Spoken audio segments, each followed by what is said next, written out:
దేశవ్యాప్తంగా ఉత్కంఠ రేపుతున్నటువంటి 5 రాష్ట్రాల ఎన్నికలకు సంబంధించి తాజాగా CNN న్యూస్ 18 సంస్థ ఒక ఒపీనియన్ పోల్ సర్వే చేపట్టింది. ఈ సర్వే ఫలితాలు కొంచెం ఆశ్చర్యకరంగా కనిపిస్తున్నాయి. పర్టికులర్గా బెంగాల్లో బీజేపీ పవర్లోకి రావడం ఈసారి సాధ్యమయ్యేటట్టుగా కనిపించడం లేదు. ఈ సర్వే ప్రకారం అస్సాంలో ఘన విజయం, సునాయాస విజయం దక్కేటువంటి అవకాశం కనిపిస్తోంది బీజేపీకి. అలాగే తమిళనాడులో హోరాహోరీ పోరు అని అంచనా వేస్తోంది. కేరళలో చాలామంది ఊహించినట్టుగానే యూడీఎఫ్ కూటమి వచ్చేటువంటి అవకాశం ఉందని చెప్తున్నారు. పుదుచ్చేరిలో ఎన్డీఏ కూటమికి స్లైట్ ఎడ్జ్ ఉన్నట్టుగా ఈ సర్వే చెబుతోంది. నెంబర్స్లో కూడా వెళ్దాం. ఈ చర్చలో జాయిన్ అవుతున్నారు. అసలు ఈ ఒపీనియన్ పోల్ సర్వే ఎంతవరకు మనం రియాలిటీకి దగ్గరగా ఉంది, దీని గురించి మాట్లాడదాం. నాతో జాయిన్ అవుతున్నారు పొలిటికల్ అనలిస్ట్ కిషోర్ తుపాటి గారు. కిషోర్ గారు నమస్తే అండి. నమస్తే రాజు గారు. కిషోర్ గారు, బెంగాల్లో ఈసారి బీజేపీ రావడానికి గతంలో ఎన్నడూ లేనంత బెటర్ ఛాన్సెస్ ఉన్నాయని చెప్పి మనం గతంలో కూడా మాట్లాడుకున్నాము. బట్ రీసెంట్గా వచ్చినటువంటి, అంటే మంగళవారం నాడు మనం ఈ వీడియో రికార్డ్ చేస్తున్నటువంటి సమయానికి వచ్చినటువంటి సర్వే ప్రకారం చూస్తే బెంగాల్లో మరొకసారి మమతా బెనర్జీకే ఛాన్సెస్ పుష్కలంగా ఉన్నట్టుగా తెలుస్తోంది. నెంబర్స్ కూడా మనం చెప్దాము. ఇనీషియల్ మీ రిమార్క్స్ ఏంటి సార్?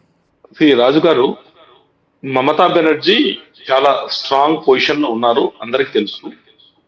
3 times రూలింగ్, ఇప్పుడు 15 years కంప్లీట్ అవుతుంది.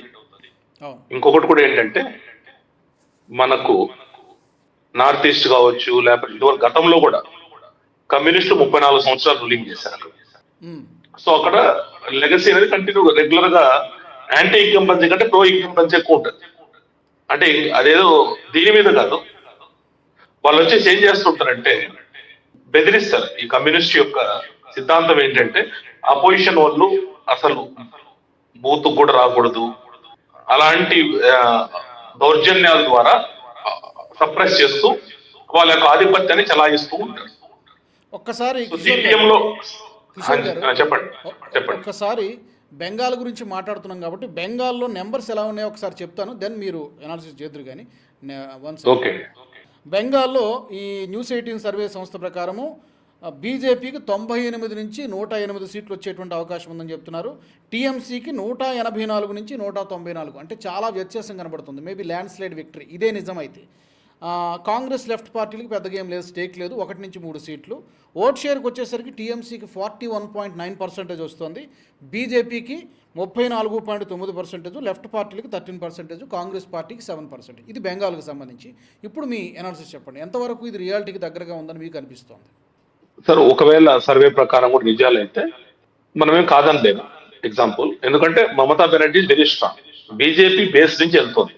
బీజేపీ చాలా ఆల్మోస్ట్ స్క్రాచ్ నుంచి స్టార్ట్ అయింది జర్నీ. బీజేపీ 2014లో మోదీ గారి రేవులో బీజేపీ 2 పార్లమెంట్ సీట్లు వచ్చాయి. అదే మమతా బెనర్జీకి 34 సీట్లు వచ్చాయి పార్లమెంట్. తదనంతరం జరిగిన 2016 ఎలక్షన్స్ లో బీజేపీకి 3 ఎమ్మెల్యేలు. సో తర్వాత 21లో 77 మంది ఎమ్మెల్యేలకి వెళ్ళారు. సో ఆ విధంగా పెరుగుతా ఉంది కాబట్టి నెంబర్ పెరుగుతోంది, ఎక్స్పోనెన్షియల్ గ్రోత్ పెరుగుతోంది. బట్ ఐ కెనాట్, ఎందుకంటే బీజేపీ అయితే తన పూర్తి యొక్క స్థాయిని మొత్తం కూడా, క్యాడర్ ని అందరినీ కూడా పెట్టి చాలా సీరియస్ గా అక్కడ పోరాడుతుంది అనే విషయం మనకు అనిపిస్తుంది. So anything can happen. మీరు చెప్పిన ప్రకారం అలా అయితే కూడా నేనేమి కాదని లేదు ఇది.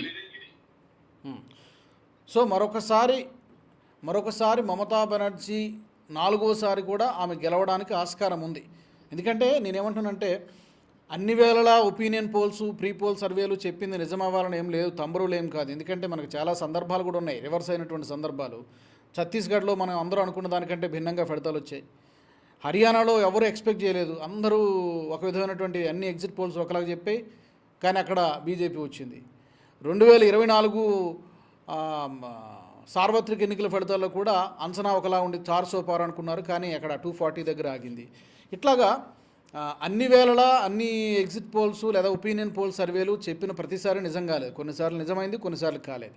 బట్ యాజ్ ఆఫ్ నౌ జరగవచ్చు, దాన్ని కొట్టి పారేయలేం, రైట్?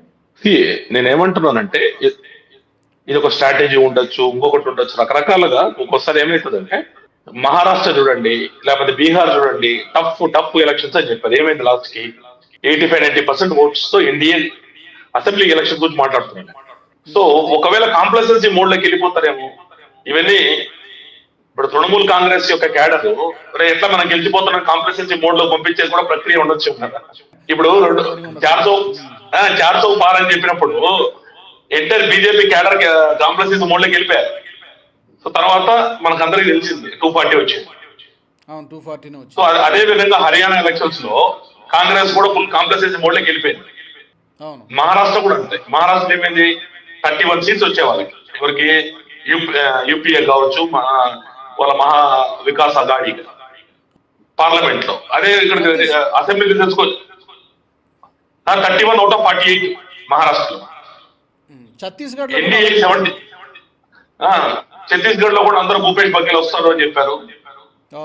సో ఏదైనా ఇప్పుడు ఫైనల్ గా మనకు డిసైడింగ్ ఏంటి, ఇద్దరు బైపోలార్ కాంటెస్ట్ నడుస్తుంది. 34 సంవత్సరాలు రూలింగ్ చేసిన communist zero, they are delegated to zero, Congress also zero. So directly fight between Trinamool Congress and BJP. గతంలో జరిగిన తప్పులు బీజేపీ సరి చేసుకుంటుందని మాత్రం నాకు అనిపిస్తుంది.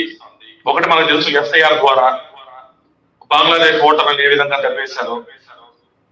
ఇవన్నీ కొద్దిగా స్ట్రాటజికల్ గా ఈసారి బీజేపీ పోతోంది. గతంతో పోల్చుకుంటే ఖచ్చితంగా ఒక ట్రెండ్ అయితే బాగానే పాజిటివ్ ట్రెండ్ ఉంది. ఇప్పటికి కూడా నేను ఏదో సిఎన్ఎన్ న్యూస్ పెట్టింది 100% కరెక్ట్ అని చెప్పట్లేదు. మేబీ 55-45 ఎంట్రీ తీసుకుంటాను. అదే ఎందుకంటే ఇప్పుడు కూడా ఈ సర్వే ప్రకారం కూడా గత ఎన్నికల కంటే పోల్చి చూసుకుంటే నెంబర్ పెరిగింది. ఐ థింక్ 77 అనుకుంటా గతంలో. ఇప్పుడు ఎంత దాదాపు 98 నుంచి 108 చూపిస్తోంది. నెంబర్ పెరిగింది, సీట్ల నెంబర్ పెరిగింది, కానీ మార్జిన్కి మ్యాజిక్ ఫిగర్కి కావాల్సినటువంటి సంఖ్య లేనట్టుగా దీంట్లో కనబడుతుంది. It may be true, may not true. Okay, ఇంకా టైం ఉంది. Anything can happen. Correct, anything can happen. Tamil Nadu ఒకసారి చూద్దాం సార్. తమిళనాడుకు వచ్చేసరికి మొత్తం టోటల్ సీట్లు 234.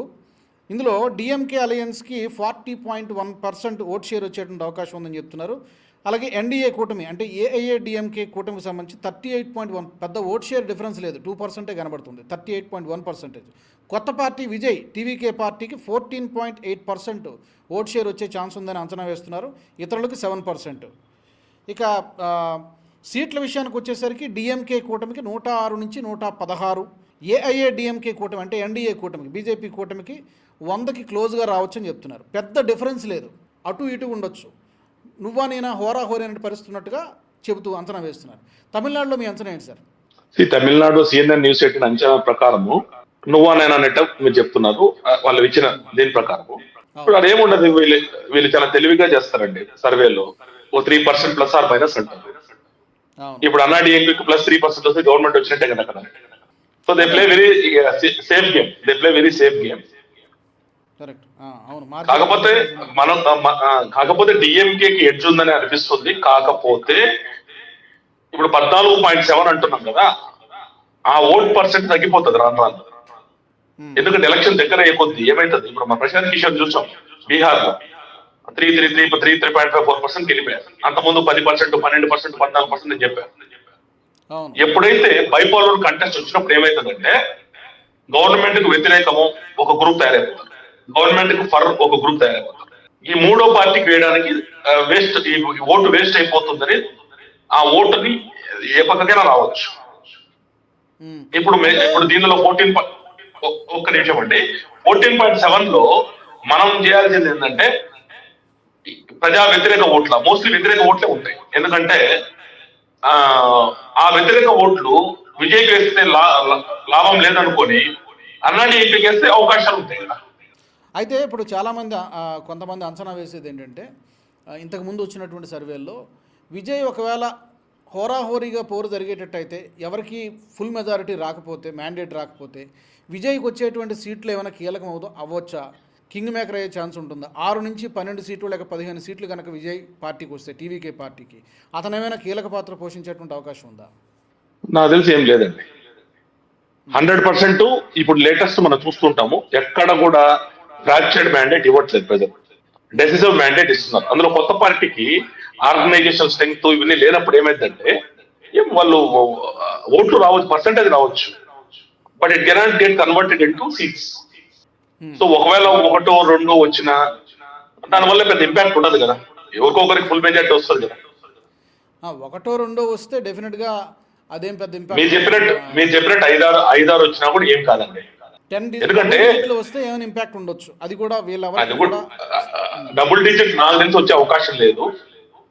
ఎందుకంటే అంత ఆర్గనైజ్ స్ట్రెంగ్త్ లేదు.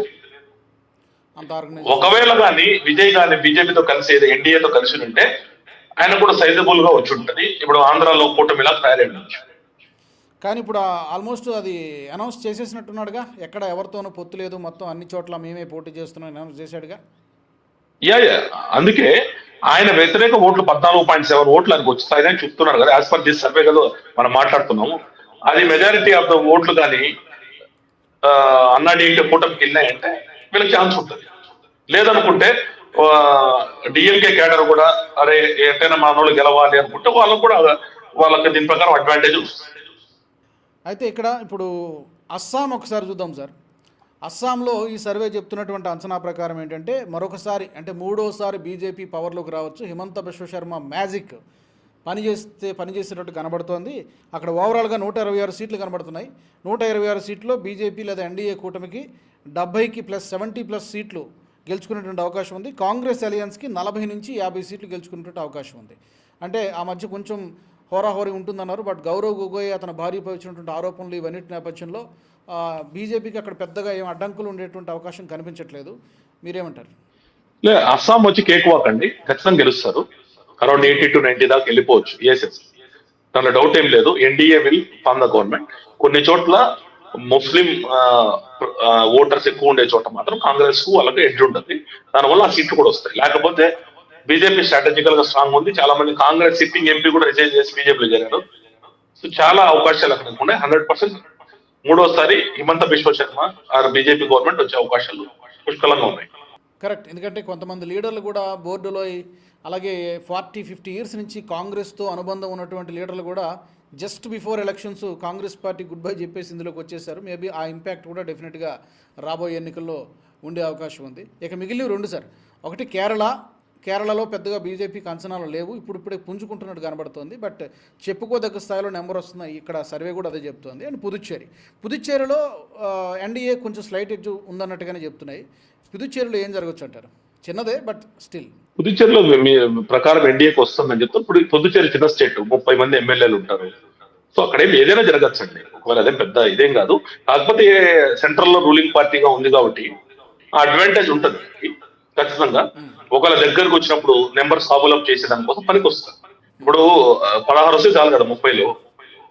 ఒకవేళ 16 వచ్చి వాళ్ళు 14 వచ్చినాయి అనుకోండి, లేదా వాళ్ళకి 14 వచ్చి వీళ్ళు 16 వచ్చినా గవర్నమెంట్ ఫామ్ చేసే ఛాన్స్ ఎక్కువ వీళ్ళకే ఉంటుంది.